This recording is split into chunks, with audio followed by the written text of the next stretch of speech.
Congratulations with the newborn. And I'm sure that's been keeping you really busy the last little while, Yeah, right? there's a random baby sock in my desk. Right.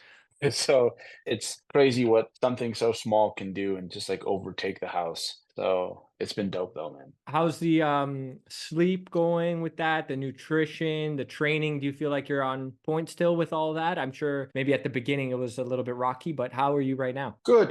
Like I hate it, like even more now in hindsight when people who were fit prior to their baby are like, you could do it. It's like, well, I was like fitness literate before this. So figuring out what can I do? It's very easy. I have an internal drive to get these things done, and I know how to have 80% days when like most people would have had like negative 80% days. I can see I have empathy for parents a lot more than ever before because like taking care of yourself can really like fall on the back burner. Like me and Cynthia joke around about how like every day we pick something for ourselves. Like I'll skip showers, but I'm like, but I'm going to the gym, and thank God it's an empty gym that I'm going to right now. But Right. like I'll skip the shower, I'm going straight to the gym to make this happen. So yeah, man, it's been eye-opening in many ways. This stuff, it just takes care of itself. Some of the days aren't very glamorous looking. It's like, dude, I had 6 protein shakes today, but we get it done. Right. And for those listening, that's the ritual that you have with the shower before the gym. That's what you're referring to specifically, right? Yeah, yeah, I like to go in Yeah. there clean, but some days it's like, oh, it's just gonna be muck on top of muck. We just get it done, man. It makes me appreciate the time I had to do things at my time. Like before baby, it was like, I don't feel like going right now. I'll eat and I'll push it back to the next window or something so I can stay here and work or whatever. That's just not how it is right now. But it's a new twist, and I'm digging all the new challenges. Yes. Yeah, that's exactly, yeah, right. A new challenge. And with that, are you still rocking with the 3 days per week training schedule, or have you adjusted it since then? I've had to adjust it. So first, I went from 3 to 4 because I started this training group, and to kind of put my money where my mouth is, I was like, hey, you know what? I'll do this block with you guys until the baby gets here. So I went to 4.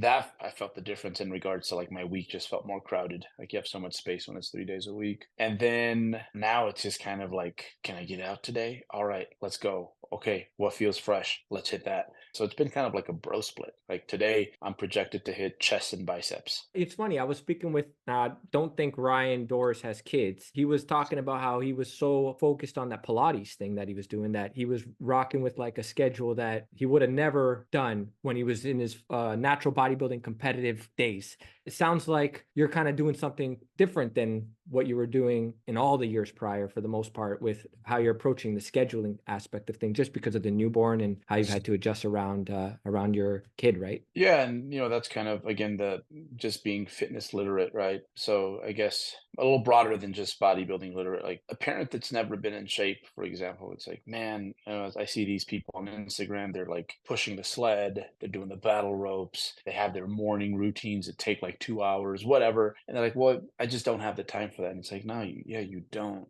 But it's crazy how just doing a little something adds up. I always compare it to like bad habits. Like, whatever bad habit you have started out as something very small, but you just did it consistently. And eventually it turned into a bigger version of itself. And next thing you know, it's like, shoot, like I'm 5 years into doing this thing that I not really serving me at all. And I'm going to try to taper it off. And it's hard. So that's kind of how fitness is for me. It's like it's a habit, and I'll get some version of that habit in almost regardless of like how the day is going.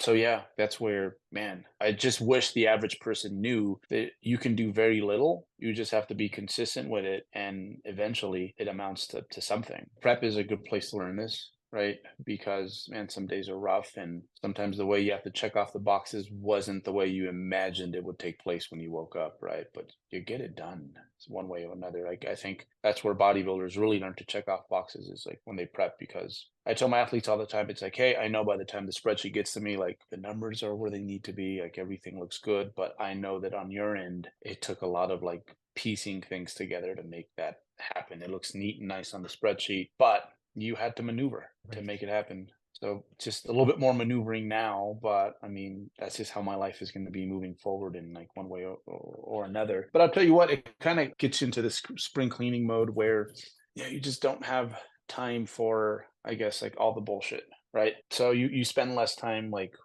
self-pity, or even like that example I mentioned previously where it's like, I don't feel like training right now. I'm gonna move it back a few hours. Like I don't have time for that. It's like you just have to go, like no time like now, which sometimes is the right answer. So yeah, it's Yes. learning experience for sure. That's a great point that you brought up. I think a lot of people can take something from that, even if they are not in a similar situation as yourself, like just starting a family or whatnot. But hey, even just your normal day-to-day schedule, why do we tend to procrastinate on this thing that we know we if we do it now? I've had scenarios where I pushed it and it was a smart decision. And like you said, you don't have that luxury, so to speak, right now. But for the most part, I've done better when I just get it done at the time I know I should be getting it done. I could relate to Or that or the to an or the extent. pursuit of optimal. Like, Mm, everyone wants to do whatever, as far as they understand, is optimal, and they stress out when that just can't happen. And it's like, well, in my experience, like, I've had many episodes of this, what I thought was doing was optimal, and I was stressing to get that done. Some years go by, and I'm like, "Wow, that wasn't really as optimal as I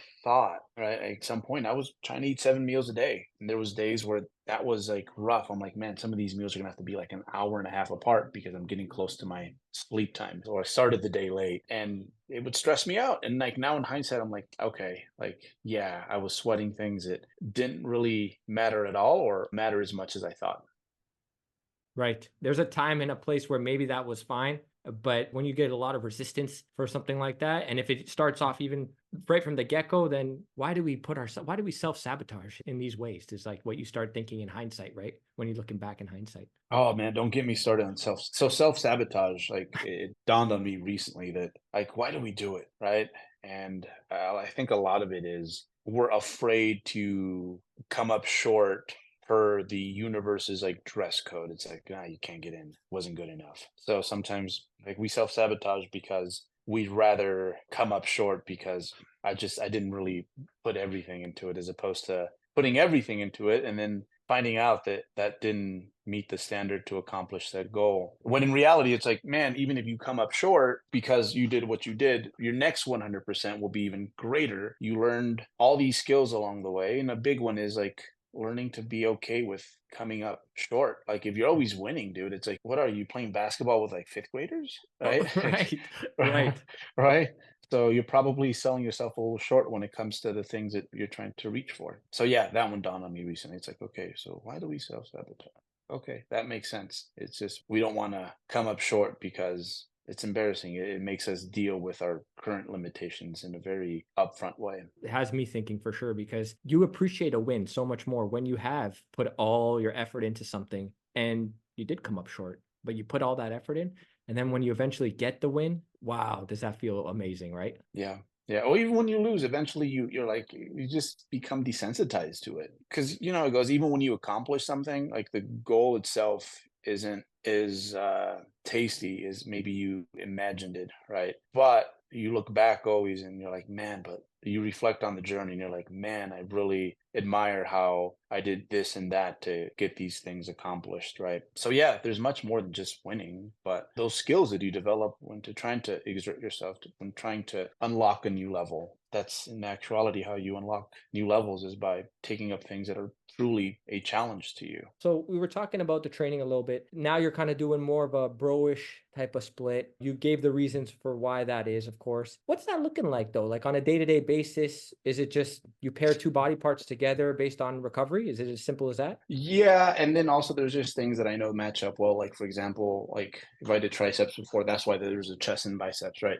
There's like a rotation of things that I hit, but like my pulling day has a lot of triceps just to minimize overlap. And I think that's why the bro split is so popular, because it's very easy to organize to create minimal overlap. That's all splits are really trying to do. But at the end, like the training frequency, like twice a week, whatever, it's not like when we were on that frequency bandwagon. Like when you would roll up to bodybuilding shows, you could see that, oh, that guy does body parts once a week, that guy too, this dude 304.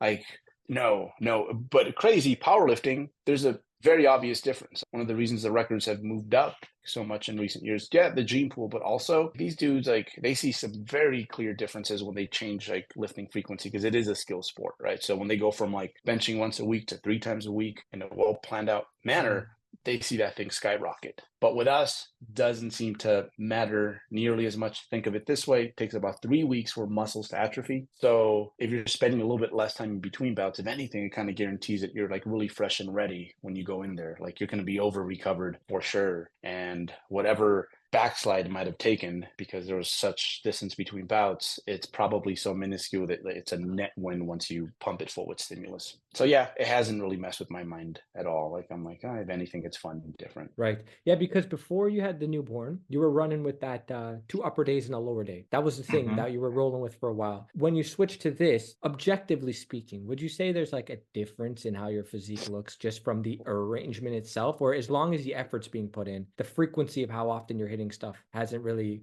made that much of a difference? No, because our lifts are pretty low skill anyways. So it's not like I have to practice them, especially not at this point in my career. Physique looks different, but for different reasons. Like now I'm a little bit more inflamed all the time. So I guess like the residue of a pump. But then when I was doing 3 days a week, I was always like full from a glycogen standpoint. So I could just tell it's like different sort of volume, but for different reasons. Yeah, the inflammation bit looks a little bit more impressive than just being full from a glycogen standpoint when you're like at off-season levels of body fat. Which you are right now? Yeah, which for me is, I think a lot of people would classify as like really lean, but I'm like 15 over. Yeah, that's good, man. That's pretty lean. So, but off season for you and relative to what your contest weight is. With the volume itself though, like is it kind of similar still? Like of course the frequency has changed quite a bit, but the volume, like we'll say how many sets or so per week or whatnot, are you still looking at it as a 7-day thing, or is it more kind of, hey, whenever I get these body parts in, it might even be over 10 days potentially? Is that kind of how you're rolling with it these days? So I'm blasting it a little bit more.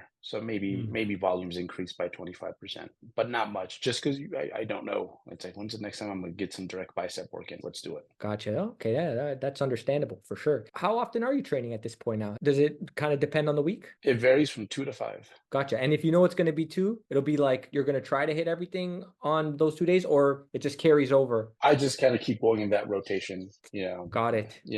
Again, you Got have it. like a 3-week point before like, okay, maybe we start to see significant like downgrade in the size of that muscle. So if I have to put on the shelf for 10 days, 12 days, I'm like, whatever. I'll be guaranteed a very good training session. That's all. Yes. Do you think that this is something you'll roll with for the foreseeable future based on, of course, life circumstances? Or do you think you'll be changing things for various goals coming up soon? I'll probably want to go back to something a little bit more structured. A lot of this is just mimicking the baby's patterns, which right now are very unpredictable. But once she becomes more predictable, I need to get more predictable so that we can coexist. But for now, this works. And again, I'm so happy, so fortunate that, again, I'm like very literate when it comes to this stuff. So it's been easy for me to like hang tight when it's really hard to for most people who find themselves in a similar situation, whether they've never trained, they want to get into shape, or they've trained like a fraction of the time I have and they have a situation like this come up. I just kind of know how to roll with it and do the best I can. So I'm eating ice cream with a fork for sure, but I'm still eating ice cream. Yes. I'm sure you picked up something from Jeff or some of your buddies that maybe who have kids and are into this. Like I think Brian has kids, right? So Yep. I'm sure you picked up a few things on how to do this in the right way to cater to the right things, right? Yeah, you'll see. You know so much more than you think you do, and your skill set, it'll come in handy, and like you'll be like one of them people naked and afraid that just made it. Not everyone that I work with is like this gifted bodybuilder. Like a lot of them are, people who have average responses to strength training or below average. So with those folks, it's like you could legit see it. It's like the more things you do that make sense, that follow the basic principles, like you can see it on them. Like I built the majority of my physique via